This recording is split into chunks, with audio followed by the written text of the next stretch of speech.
Desde 1942. Começa agora o Folha no Ar, primeira edição.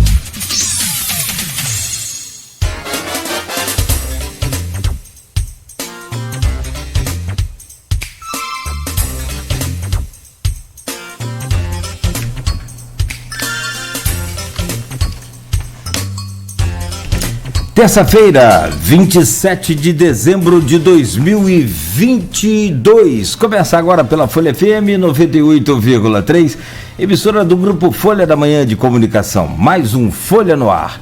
Estamos ao vivo também no Face, no YouTube, no Instagram, na Twitch TV. Você pode acompanhar esse programa hoje ainda em podcast. Logo mais tem reprise às 17 horas na Plena TV. Enfim, em todos os canais onde você estiver, estaremos aí disponíveis para que você possa acompanhar sempre o Folha no Ar. São 7 horas e 6 minutos em Campos. Muito bom dia a todos, sejam todos bem-vindos a essa edição de hoje.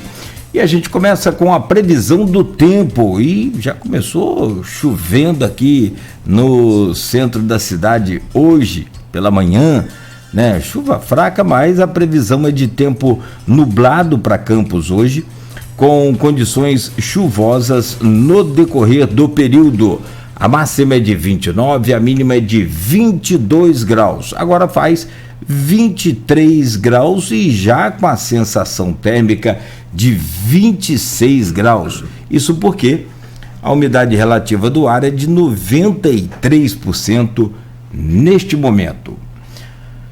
Olha, hoje no programa com o Rodrigo Gonçalves da bancada, vamos conversar com Odisseia Carvalho. Ela é presidente do Diretório Municipal do PT em Campos e vem para fazer aí uma análise dos ministros já indicados pelo Lula, dos 37 ministérios anunciados, 21 ministros já foram nomeados, 16 entre eles faltantes ainda, né?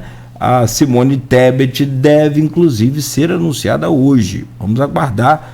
O Lula está em Brasília para definir já com mais essa etapa aí. Talvez os 16 não saiam hoje, mas pelos próximos dias. Também falaremos com a Odisseia Carvalho sobre a expectativa para mais nomes, né, nesta terça-feira, já adiantei aqui, o fortalecimento do PT com a volta ao poder, entre outros assuntos, outros temas que estaremos abordando aqui com a Odisseia Carvalho, que nos honra com sua presença aqui. Seja bem-vindo, Odisseia, sempre. Daqui a pouco traremos o seu bom dia e então aí a sua entrevista. No oferecimento de Proteus, serviços de saúde e medicina ocupacional, qualidade certificada ISO 9001-2015, Unimed Campos, cuidar de você. Esse é o plano. Laboratórios Plínio Bacelar e Plínio Bacelar Vacina, uma clínica moderna especializada em vacinação.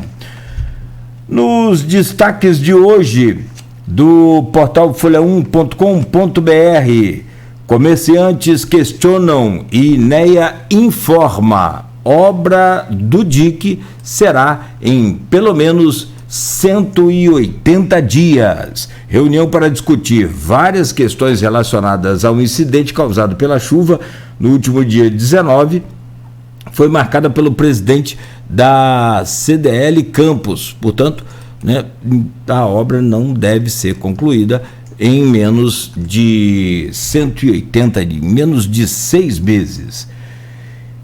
De outro lado, o Ministério Público do Rio de Janeiro instaura inquérito para apurar rompimento de dique em Campos.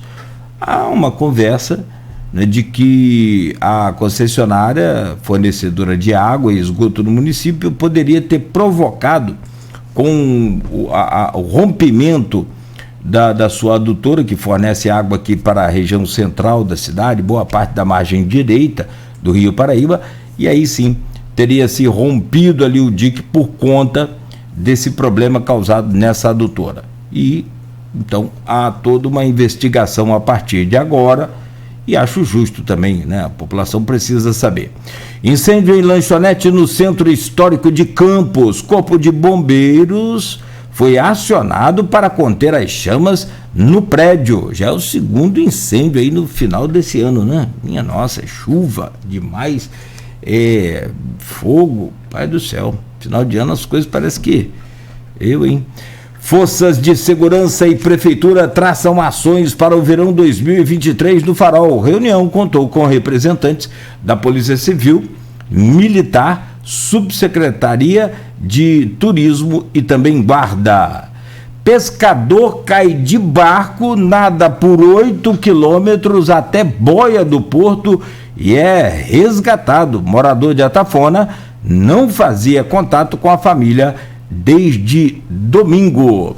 Polícia Rodoviária Federal divulga balanço de Operação Natal 2022 no Rio de Janeiro, 90% com menos acidente e feridos do que no ano passado, ou pelo menos de feridos, né? Corpo de bombeiro ou corpo de homem encontrado ao lado de moto em Goitacazes. A vítima não foi reconhecida ainda e segue aí o processo. Homem joga arma em cacimba para despistar PM, mas acaba preso em São Francisco do Itabapoana. E para fechar, Congresso promulga reajustes para parlamentar, ministro e presidente. O texto que fixa salários foi publicado no Diário Oficial desta segunda-feira. Estas são algumas das manchetes do portal folha1.com.br que você pode acessar aí gratuitamente, né, e todo o conteúdo e acompanhar tudo que está acontecendo em tempo real aqui na nossa região. Deixa eu trazer o bom dia de hoje do nosso programa, a nossa convidada, a Odisseia Carvalho, que nos honra aqui com sua presença, a presidente do Diretório Municipal do PT, está de sorriso de orelha a orelha. Ela subiu a escada, né? E essa escada é alta, como com muita gente. Mas subiu todo pique e sorridente. Falei, não sentiu nem o cansaço da escada. Eu disse, bom dia, seja bem-vindo, é um prazer recebê-la aqui no programa. Bom dia, Claudinho, bom dia, Rodrigo, a todos os nossos ouvintes da Folha no Ar. É importante estarmos aqui novamente, né? Como sempre, com todo carinho que a Folha nos recebe, de uma forma imparcial, que eu acho que isso que é importante, jornalismo, podendo estar ouvindo as várias versões, as opiniões diferenciadas e respeitando, acima de tudo, porque estamos numa democracia. E é isso que a gente pretende, dar continuidade ao nosso projeto de democracia no país, e isso se restabeleceu no nosso país com a eleição do nosso companheiro Luiz Inácio Lula da Silva. Perfeito. Como foi o Natal? Foi bem? Tudo foi tranquilo? Ótimo, em família, apesar das divergências internas, porque eu acho que é difícil dizer em alguma família que não tenha pessoas que votaram no Bolsonaro, mas a gente conseguiu superar e conseguimos realizar o nosso Natal em família. Amém, que bom. Rodrigo Gonçalves, deixa eu trazer o seu bom dia, saber como é que foi o seu Natal também. Foi tudo bem? Foi tudo... Ou foi do amigo meu aí que comeu, parecia até Papai Noel quando chegou aqui segunda-feira. Bom dia, Rodrigo. Bom dia, Cláudio. Bom dia, Odisseia, o Beto aqui da técnica. Bom dia a você que acompanha a gente não só aqui na cidade de Campos, mas você que está em toda a região e também acompanhando a gente pelas redes sociais do Grupo Folha, né? Então é sempre um prazer ter você com a gente aqui no nosso programa Folha no Ar. Olha, o meu Natal foi bem tranquilo, não foi um Natal com muita festa, não. Por incrível que pareça, não tivemos essas divergências, mas mesmo porque eu passei um Natal mais restrito, né? Mas foi tudo tranquilo, graças a Deus. Foi um Natal bem legal em família. E tive depois na casa de um amigo também. Passei no domingo na casa do amigo com a família dele. Mas pelo menos dessa vez não tivemos nenhuma divergência. Acho que o Arnaldo sacramentou isso aqui, né? O Arnaldo não pôde estar aqui com a gente hoje, mas o Arnaldo falou aqui no último programa, falou, olha, gente, vamos deixar as divergências, vamos deixar para política, para o período de política, agora é o momento para a gente sentar em família. E aí eu acho que algumas pessoas seguiram esses conselhos aí, pelo menos, esse conselho pelo menos. Ah, que bom, né? E agora eu acho que é hora disso. Mas muita gente ainda não entendeu, infelizmente. Não, ainda. Mas faz parte, eu acho que aquele espírito natalino toca um pouco mais, alguns, a outros nem tanto, mas enfim, vamos voltar para a realidade e ainda, né, nesse clima de Natal, torcer para que tudo se ajeite, principalmente entre os amigos e familiares, não tenha dúvida. Isso aí. Cláudio, eu tive a oportunidade de falar com a Odisseia na última quinta-feira, quando começaram os mais 16 ministros foram anunciados, né? E a gente, inclusive, fez uma reportagem para a Folha, que saiu no sábado, fazendo essa análise, né, dos ministros, ouvindo não só a Odisseia, mas também o Jorge Coutinho, que é um cientista político, o Alcimar Chagas, um economista. Ouvimos também o Marcelo Feres, que já fez parte, né, do governo do PT em outras ocasiões. Inclusive, existe uma especulação aí se o Marcelo Feres fica em Campos ou se volta para Brasília, né? Na última, ele esteve aqui no programa do Fabiano Rangel, Papo Cabeça, e foi perguntado sobre isso e saiu pela tangente. Disse que responderia isso depois, ou seja, então tem toda essa especulação. E ele fez uma análise muito criteriosa em relação à educação, né? Marcelo conhece, né, a estrutura do Ministério da Educação e falou um pouco sobre isso. Ouvimos também o Totinho da igualdade racial, né, sobre nomes indicados, porque a gente depois pode até trazer a análise dele em relação a isso, porque toda vez, né, que há uma indicação, né, de uma pessoa preta para um ministério, sempre é colocado em questão a questão da representatividade, muitas vezes sem avaliar a questão técnica, né? E isso é uma coisa que, de uma certa forma, preocupa e chateia quem sabe da qualidade técnica que muitas vezes essas pessoas indicadas têm. Então, quase sempre, não, sempre tem. E o Totinho faz uma análise muito, muito bacana em relação a isso que a gente pode trazer também ao longo do programa. E nessa conversa com a Odisseia, uma coisa que ela já falou para a gente aqui nos bastidores, né, que foi justamente em relação à pluralidade que existe nos nomes indicados, né? Essa diversidade que foi posta no Ministério, que era, eu acho, uma necessidade que se tinha, né? A gente veio de ministérios muito marcados pelo militarismo, né, por pessoas indicadas quase sempre vindos do meio militar. Não que haja total problema também em relação a isso, porque as pessoas, assim como, né, se questionam muitas vezes, as pessoas colocavam em questão também, a questão técnica também acabava sendo colocada pela pessoa ser militar. E não é porque a pessoa é militar, que muito pelo contrário, né, ela muitas vezes tem muita qualificação. Então a gente acabava fazendo também esse caminho assim, inverso, né, de analisar e taxar a pessoa por ser militar não ter condições de estar lá no cargo. Mas de fato hoje há essa diversidade maior e foi exatamente isso que a Odisseia falou, né? Não, só ficou muito marcada a questão de militar no cargo, foi o Pazuello, que foi uma tragédia. Aquilo ali pegou mal, não foi só numa questão de saúde pública que nós ficamos à deriva, não, mas pegou mal para a própria instituição. E ele é considerado um estrategista. Se ele é um estrategista daquele jeito que ele fez a administração dele, eu não quero ver uma estratégia de guerra com ele. Pois é, né? Desculpa, mas é o que você falou, muitas vezes a exceção confirma a regra, né? Quer dizer, né? Nem sempre, mas aconteceu e é fato. O que você falou é bom a gente ressaltar assim. Mas eu queria que a Odisseia começasse falando sobre isso, né? Quando a gente vê que é um ministério bem PT, né? Que as pessoas esperavam até uma diversidade, até uma mistura maior de partidos, que é o que se espera agora com esses 16 nomes que faltam, né? Que provavelmente vai existir essa negociação que a gente sabe que existe, até para, né, para que o partido, o presidente possa, de uma certa forma, trabalhar com mais tranquilidade.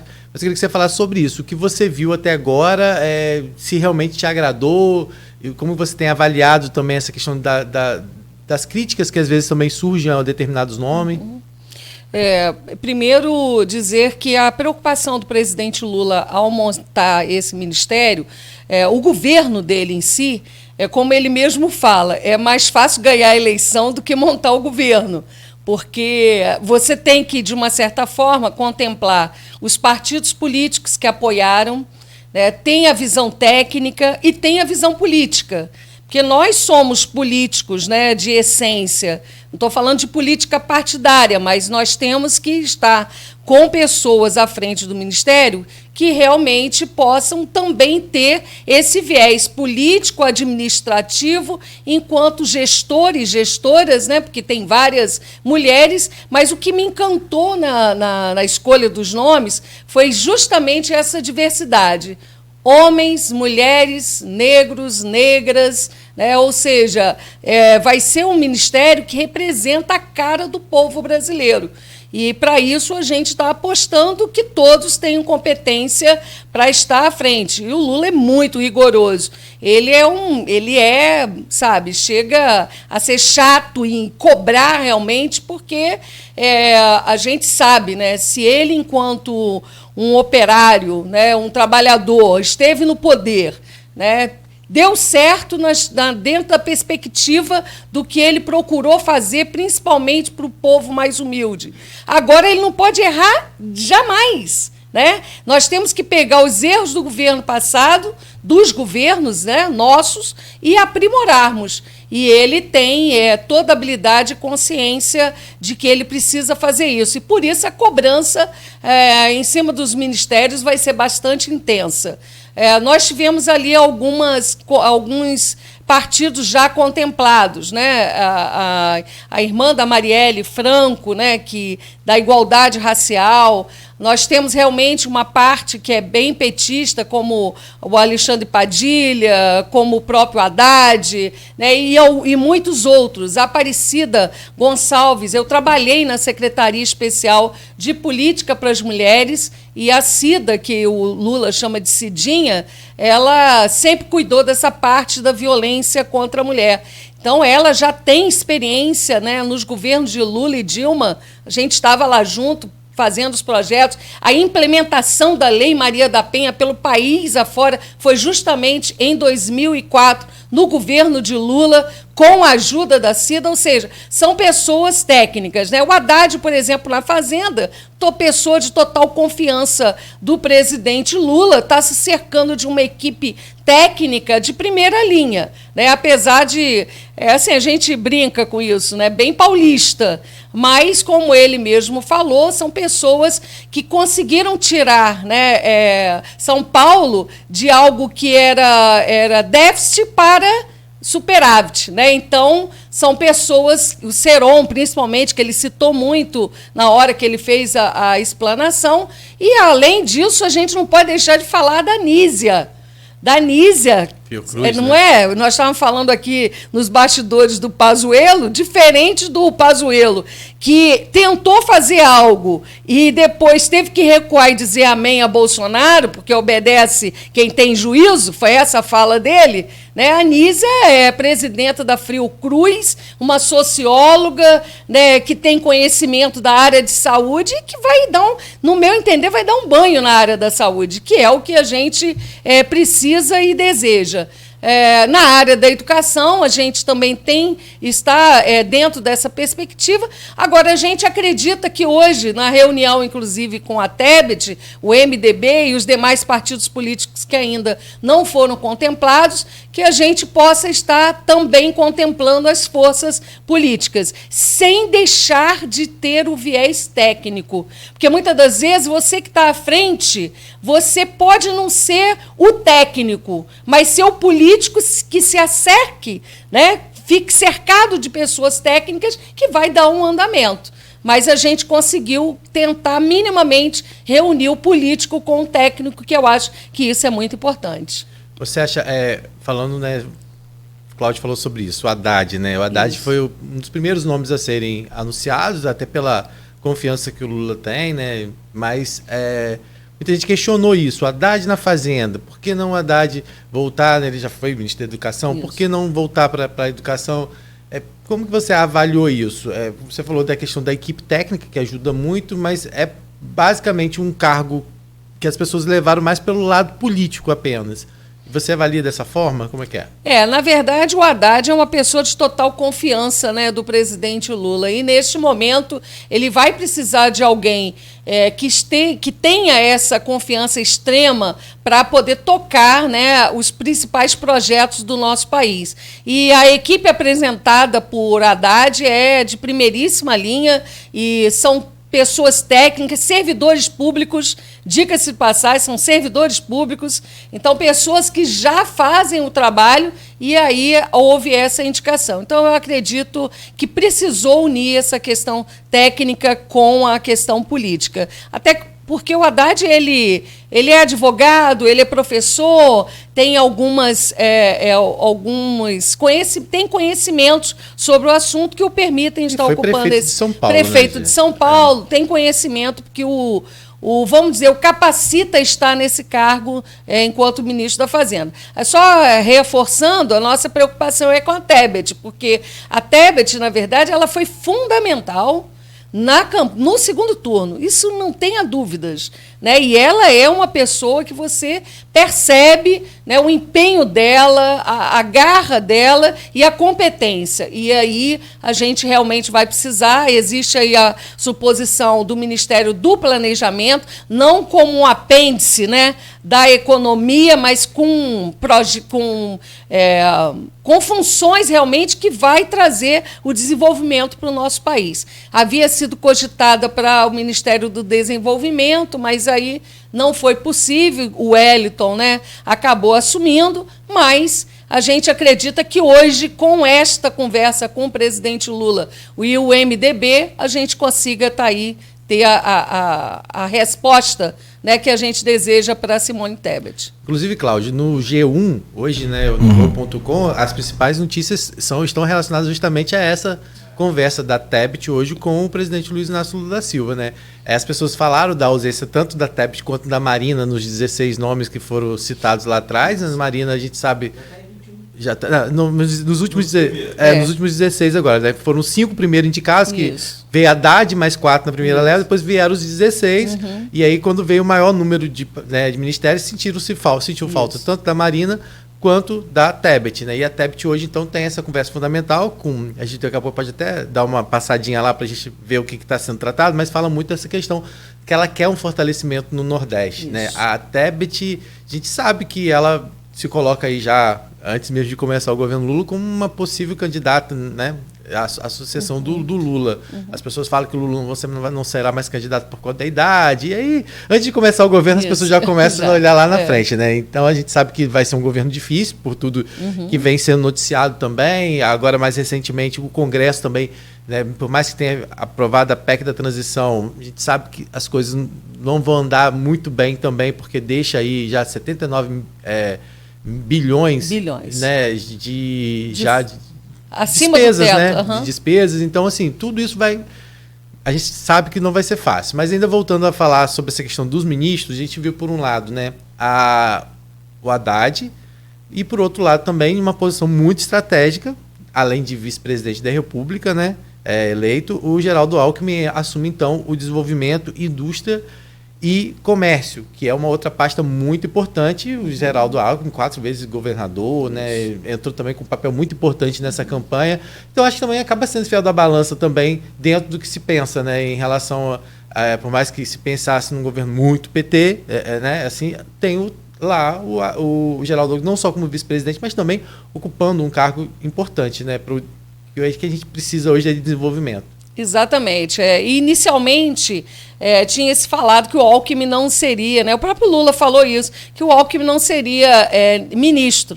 Mas, diante da recusa, né, do presidente da Fiesp, chegou-se ao entendimento, e vocês perceberam, né, todos nós percebemos que o Alckmin, nesse processo de transição, foi essencial, ele que tomou a frente, e o Lula que ele falava assim, me dá trabalho. Aí ele fala, vou colocar esse rapaz aí como o ministro, né, já que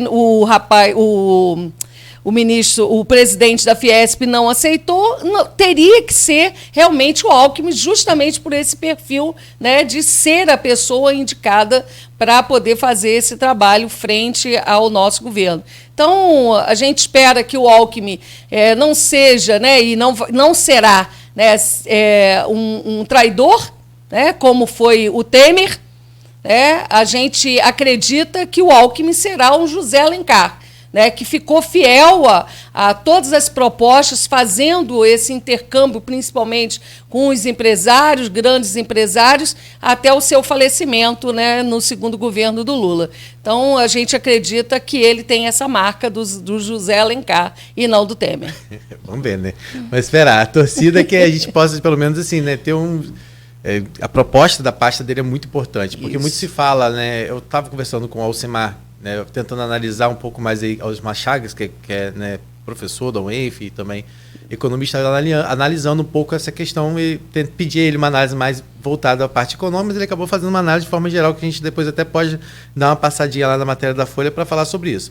Mas ele falou sobre isso, do que ele viu até agora, que é um governo que tem se preocupado só com gasto, e não tem mostrado até então, na visão dele, uma estratégia de fato para trazer renda, trazer recurso, desenvolvimento. Né? Se fala muito de gasto, de cumprir promessas de campanhas que foram feitas em relação a Auxílio Brasil, que agora volta a ser o Bolsa Família, mas não se viu ainda um grande projeto, pelo menos na visão dele, para essa questão do desenvolvimento, para gerar recursos, gerar renda.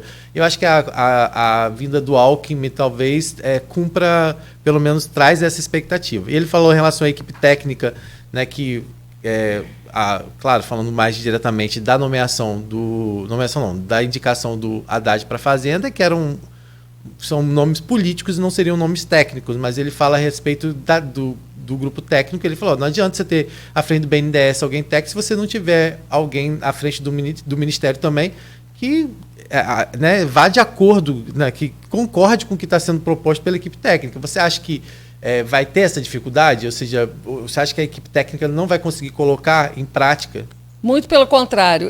Pelo que eu percebi, inclusive, quando o Haddad faz a apresentação da sua equipe técnica, ele vai detalhando o que cada um já fez de experiência. É uma equipe, inclusive, jovem, não é uma equipe, mas com muita experiência e expertise no que vai fazer. E, pelo que eu percebi, ele vai estar trabalhando de forma coletiva e ele vai ser esse interlocutor junto ao presidente Lula para que os projetos realmente aconteçam, né? E como você falou em relação à questão do Alckmin, o Alckmin vai ser essa pessoa de interligação com o mundo empresarial, que é muito importante. O Lula sempre, desde que ele era sindicalista, ele sempre teve esse perfil que, às vezes, os esquerdistas não concordam, que é o conciliador. Ele é um conciliador, né? Sempre foi, desde que ele era sindicalista, ele tinha esse perfil de diálogo, né? A greve sempre tem que ser, né, no último caso, depois de não se conseguir a negociação, mas, de uma certa forma, a gente acredita que o ministério dele, os ministros que estão sendo apresentados com esta preocupação. Política, técnica e de eficiência, porque é o que a gente precisa no país. É lógico que agora a preocupação com os gastos, né, com o cumprimento das promessas de campanha, eu acho que tem que ser, porque a gente tem que principalmente se preocupar com a população mais pobre nesse momento, inserir novamente o pobre no orçamento do país, algo que o Lula fez no governo passado e que deu certo, e que a gente vai, com certeza, vamos assumir ainda no dia 1º, né? Efetivamente, nós vamos apresentar os projetos de desenvolvimento econômico para o nosso país. Odisseia, deixa eu tentar fazer uma conexão aqui, planície e Planalto. Deixa eu ver se eu consigo comparar, se é que é possível. Isso é questão de comparação muito complicado, né? Mas vamos lá.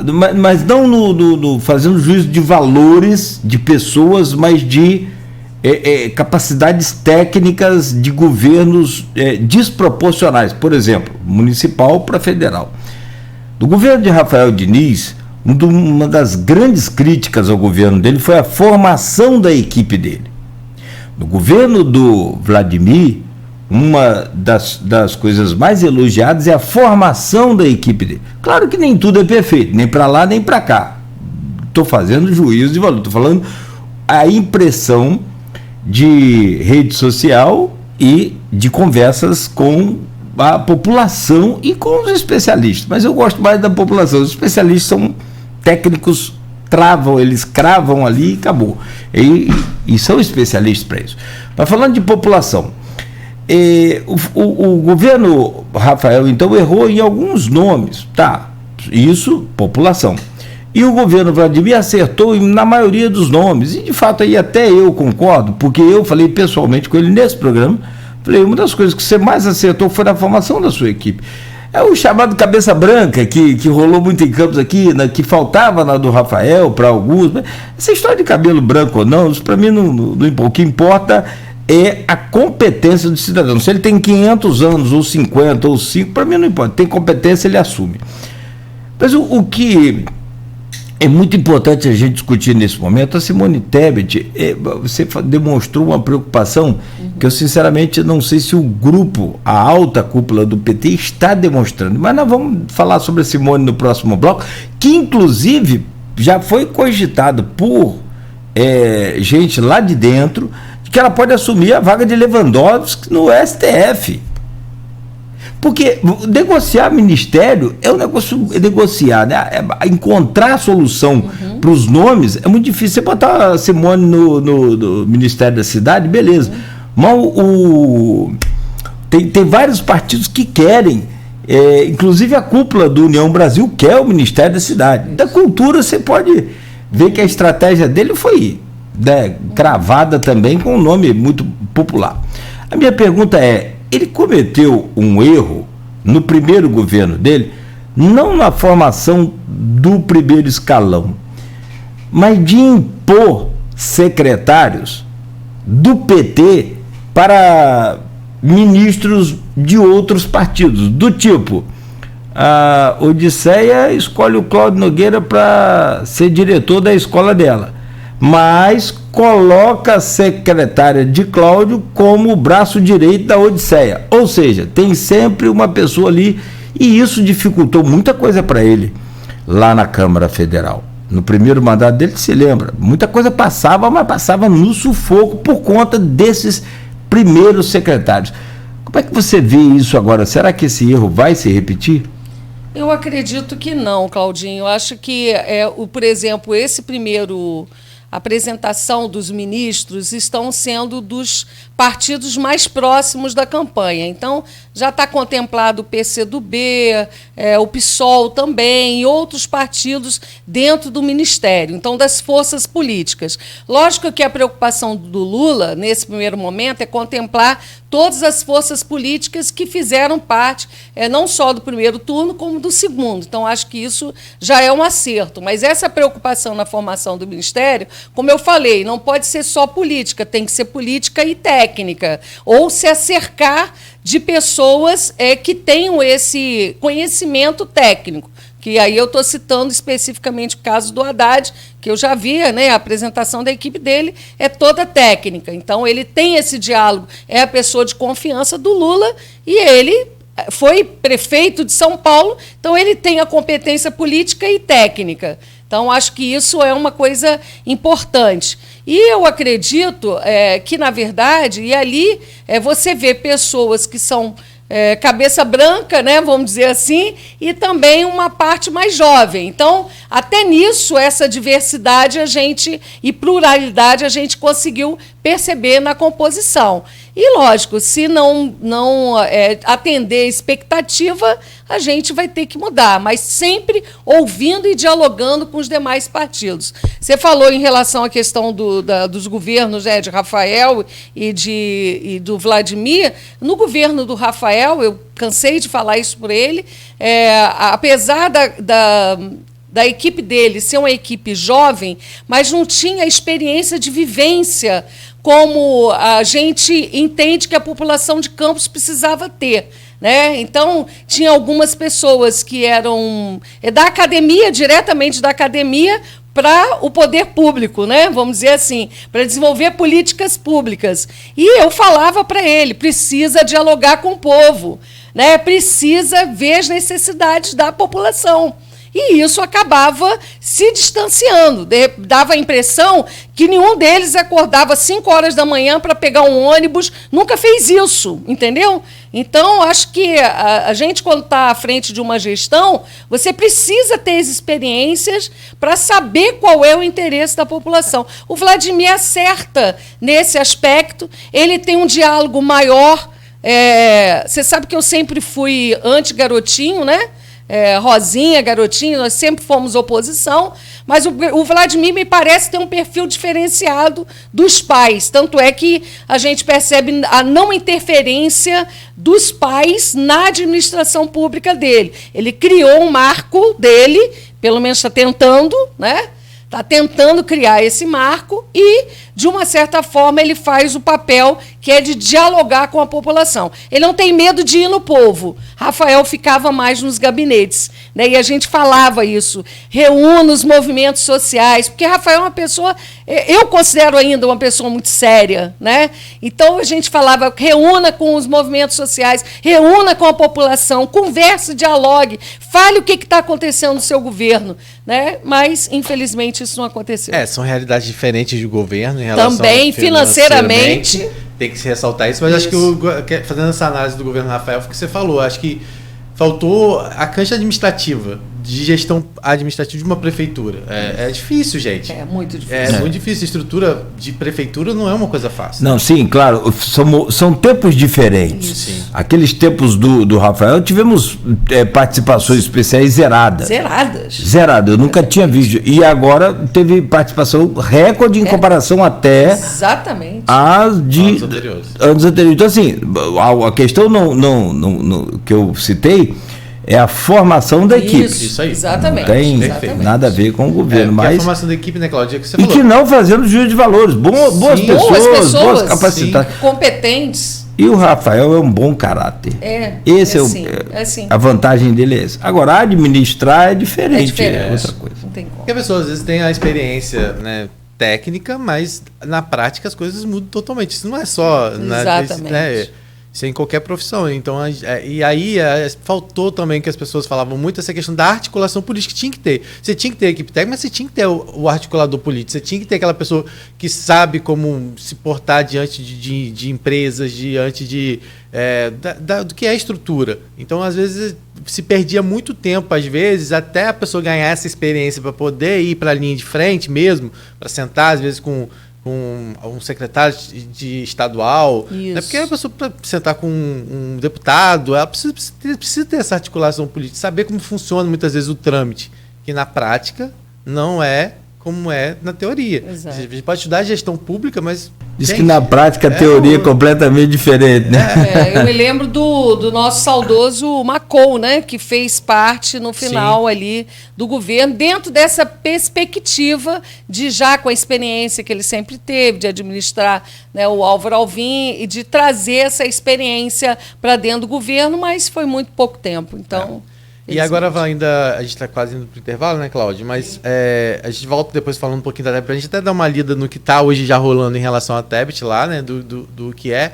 Agora falando ainda sobre isso, né, sobre a questão dos ministérios. A gente viu indicações, como você falou, bem plurais, principalmente, a gente vai falar daqui a pouco também sobre a questão do Ministério da Cultura, da igualdade racial e também do direitos humanos, né, que são 3 pessoas pretas muito representativas, né? E algumas pessoas acham que alguns nomes foram apelativos, popular, pela questão do voto, da própria Margareth Menezes, falam muito também da interferência da Janja nisso, inclusive a gente tem um comentário lá no grupo Opiniões sobre isso, a gente pode ler para você comentar também sobre, mas além da Tebet e da Marina, que devem ser nomes anunciados agora nos próximos dias, você acha que vem mais algum nome conhecido? Vocês tem algum ministério que você acha que merece um pouco mais de atenção? Existe um debate sobre o Renan Filho, né?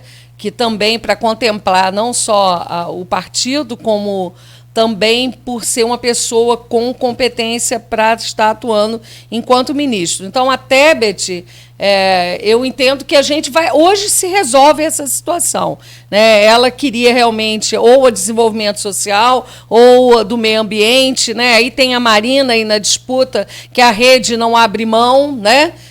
Que ela seja, e ela Ela fez um trabalho muito bom na época em que foi ministra, então nós vamos ter que verificar os nomes que vão estar aparecendo. Agora, os demais ministérios que estarão vindo serão basicamente de indicações de partidos políticos que vieram do segundo turno, lógico, com a aprovação do presidente Lula, né? Também não dá para os partidos indicarem da cabeça deles pessoas que não têm competência e capacidade de estarem à frente do ministério, então vai ter que ter esse diálogo. Apresenta, sim, mas a aprovação do presidente Lula. Então vamos lá, Renan Filho, só para quem nem todo mundo conhece, exato. Filho do Renan Calheiros. Ele já foi governador já? Acho que ele foi governador, sim. E ele pode ser um nome para o planejamento se a TEPS não aceitar. Exatamente. Mas também está sendo cogitado para o Ministério de Transportes. Isso. Seria mais ou exatamente menos isso. Isso. Né? Então é isso. Só para as pessoas aí se situarem, Cláudio, quem é Renan Filho. Sim, perfeito. E tem um tal de Felipe Salto também, né? A gente vai atualizando aqui as informações. É muita especulação também. Aí vindo de você, que é integrante do partido e também do diretório municipal, aí você já tem uma referência melhor. Quero te pedir licença então, minha querida Odisseia, Rodrigo, a você que nos acompanha, só para a gente fazer um intervalo, mas eu gostaria de elencar aqui os ministros já definidos pelo Lula. Rapidamente, Fernando Haddad, advogado, 59 anos, ministro da Fazenda. Rui Costa, economista, 59 anos, Casa Civil. Flávio Dino é advogado e tem 54 anos, vai para Justiça e Segurança Pública. Ele está comendo um dobrado para organizar lá a cerimônia de posse. Vamos falar sobre isso. José Múcio Monteiro é engenheiro e é da Defesa. Mauro Vieira é diplomata e está na Relações Exteriores. Wellington Dias é bancário e vai para o Desenvolvimento Social, que são 3 pastas que o PT sempre comandou e não abriu mão. Saúde, Educação e Desenvolvimento Social. Acho que dessa vez também chegou a correr risco lá na saúde, mas eu acho que depois fechou bem. Aniele Franco, filha da irmã da Marielle Franco, jornalista na igualdade racial com 37 anos. Nízia Trindade tem 64 anos e é ministra da Saúde, é socióloga. Presidente da Fiocruz. Presidente da Fiocruz. Foi presidente da Fiocruz. E não é aquela Nízia Yamaguchi, não, tá, gente? Só. Nem precisava citar aqui, mas já que eu citei. Silvio Almeida é advogado, tem 46 anos no Direitos Humanos, Ministério de Direitos Humanos. Camilo Santana é agrônomo e tem 54 anos, vai para o Ministério da Educação. Depois você fala sobre o Camilo, que eu não estou lembrado dele. Foi governador do Ceará. Ceará é referência em educação no Brasil, sem ponto final. Luciana Santos é engenheira, 56 anos, vai para Ciência e Tecnologia. Jorge Messias é advogado, vai para a AGU, né, Advocacia Geral da União. Esther é do EC. Isso. Perdão se eu falei errado aqui. Ela é professora, vai para o Ministério da Gestão e Inovação. Luiz Marinho é metalúrgico, tem 63 anos, vai para o Trabalho, Ministério do Trabalho. Vinícius Carvalho, advogado, 45 anos, vai para a CGU. Alckmin, já falamos, né? O Rodrigo falou muito bem, 70 anos, está na Indústria e Comércio. Alexandre Padilha é médico e tem 51 anos, vai para Relações Institucionais. Márcio Macedo, Secretaria-Geral, ele é biólogo, tem 52 anos. Cida Gonçalves é publicitária, tem 60 anos e vai para o Ministério das Mulheres. Margarete Menezes, cantora, 60 anos, Ministério da Cultura. E o Márcio França, advogado, 59 anos, vai para o Ministério de Portos e Aeroportos. Bom, esses 21, e o segundo escalão é o Aloysio Mercadante, com 68 anos, economista, presidente do BNDES. A gente faz uma pausa, então, próximo bloco, a gente fala dessas expectativas que o Rodrigo já começou a roçar no assunto aqui, conectar para o próximo bloco. Desses 16 nomes que falta o Ministério da Comunicação. A mim interessa muito por conta dos documentos aí, da coisa, porque sinceramente mudaram tudo novamente nos ministérios, e quando muda tudo, entenda-se que você tem que mandar todos os documentos de adimplente em todos os setores que você imaginar e puder entender. Aí depois muda alguma partezinha técnica no Ministério, você tem que reenviar tudo. Fala, parei, mas eu mandei mês passado. Não, mas aquilo acabou, aquilo não valeu. Tá, tipo de brincadeirinha. Mudou tudo. E aí dá uma dor de cabeça tremenda. Então eu fico preocupado, cada um com a sua pasta. Tem também o Ministério da Agricultura. Sim. Bom, tem importantes pastas ainda a serem nomeadas, hein? Das cidades. Das cidades, claro, que aí envolve a gente também direta, todos envolvem, mas é claro que da cidade envolve a gente aqui, já com projetos anunciados até pelo, agora eleito governador de São Paulo lá, né, nessa última eleição. São 7h50, voltamos em instantes com a Odisseia Carvalho, falando ao vivo aqui conosco com o Rodrigo Gonçalves, na bancada hoje, no oferecimento de Proteus. Hoje não, o Rodrigo é titular dessa bancada. No oferecimento de Proteus, serviços de saúde e medicina ocupacional, qualidade certificada ISO 9001-2015. Unimed Campos, cuidar de você, esse é o plano. Laboratórios Plínio Bacelar e vacina Plínio Bacelar, cuidando bem de tudo que te faz bem. Quando se pensa em exames laboratoriais,